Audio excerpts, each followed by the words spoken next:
This quote, the Surgeon General telling black folks not to drink and smoke and do it for your papa and big mama? Where'd they get this guy from? How dumb do they think we are with this? How about suggesting everybody cut back? Let's not do that, okay? End of quote. My goodness. Reminds me of when Ben Carson, when he became the head of the Housing Urban Development Cabinet, gave a speech to his employees, introductory speech, and compared slaves to immigrants. Slaves, when they came over here in a way, they were immigrants too, he said. Got hammered in the media, especially in the black media. Condescending, how dare you? Don't you understand that people did not come here voluntarily? How can you compare a slave to an immigrant? Barack Obama made the same comparison at least 11 times, according to an article in the Federalist. At least 11 times. Nobody said squat. Donald Trump is being hammered for having an administration with a bunch of white guys named Bob in it. He has a Surgeon General who's a respected doctor. The doctor gives the advice I just now mentioned.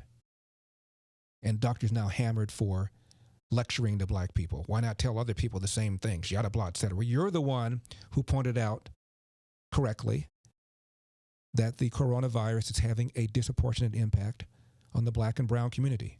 And therefore, the Surgeon General makes a special plea to the black and brown community. And what's the response? He's condescending. He's giving black people lectures. You cannot win. Heather McDonald has a very good article about why blacks are being disproportionately affected by the coronavirus. She points out that in Italy, as of the middle of last month, 76% of those who died had hypertension, 35% were diabetic, and 33% had coronary heart disease. Victims had an average of 2.7 pre-existing health conditions. Only 3 out of the 2,003 people who died in Italy had no pre-existing conditions. And she goes out to point out that black people are disproportionately likely to have one or more of these underlying conditions.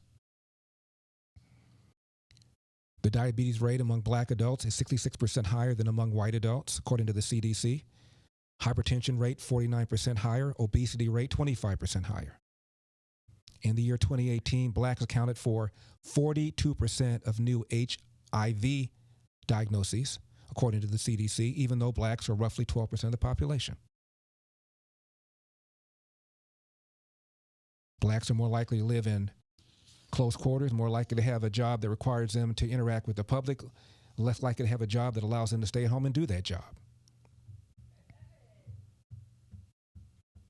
Quote, black people tend to be poor, and poor people exercise less and smoke more, according to the CDC. So those are the reasons. Would you be happier if we get the numbers of white people who have contracted the disease and have died from it, so the disparity is not so great? Is that what we ought to be doing? Honestly,